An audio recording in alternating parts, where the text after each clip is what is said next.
Bonjour à vous tous, on se retrouve pour une vidéo sur le modèle Y qui donc va pas tarder à arriver en Europe et pour lequel effectivement, alors actuellement il est annoncé seulement la version grande autonomie et performance en provenance de l'usine de Shanghai, mais ces derniers jours ont été annoncés, en tout cas pour le marché chinois actuellement, le modèle Standard Range ou Standard Range Plus, peu importe comment ce dernier sera nommé, mais on va dire la version propulsion uniquement, et avec a priori une autonomie un petit peu plus basse, comme c'est d'habitude, on va dire, sur ce segment.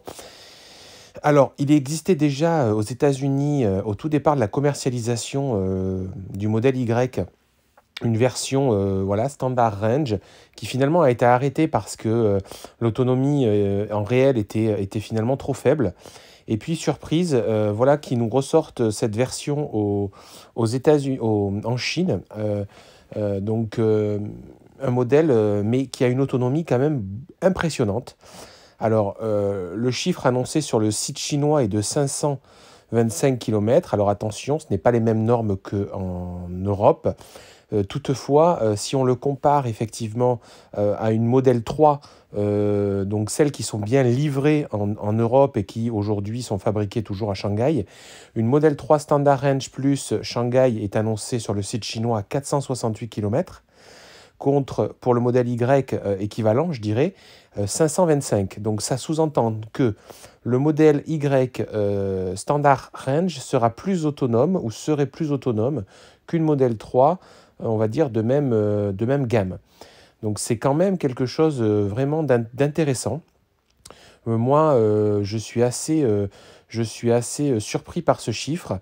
Alors effectivement, on va trouver un journaliste qui nous dit que est-ce que ça ne serait pas surestimé. Toutefois, aujourd'hui, je ne vois pas pourquoi ça serait plus surestimé que finalement la modèle 3, hein, donc en version Standard Range Plus.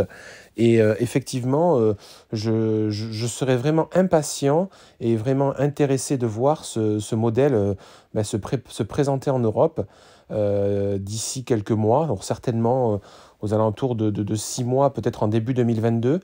Parce qu'il avait souvent été dit ici aussi que l'usine allemande donc, ne produirait a priori que des modèles haut de gamme et qu'effectivement, il ne serait pas impossible que si un modèle à propulsion uniquement avec une autonomie un peu moindre arriverait de Chine. Et je pense que c'est ce modèle-là. Voilà, il me tarde de voir ce que Tesla annoncera dans les mois à venir.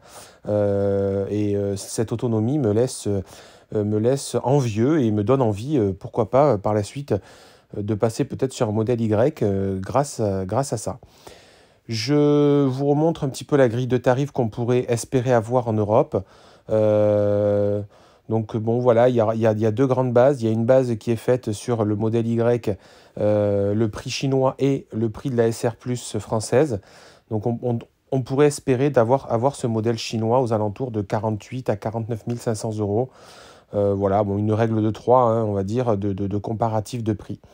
À noter que ce modèle Y, donc SR ou SR+, aujourd'hui, donc n'est toujours pas présent aux États-Unis, vu qu'il a été arrêté, et donc il relance en fait cette version en Chine. Espérons que ça ne sera pas une version uniquement low cost pour le marché chinois, qui effectivement peut-être moins riche que le marché européen. Je ne sais pas, mais moi j'ai bon espoir de le voir arriver bientôt chez nous. Merci de me dire en commentaire, vous, ce que vous en pensez. Est-ce que ce modèle-là pourrait effectivement, un prix inférieur à 50 000 euros, pourrait peut-être vous intéresser?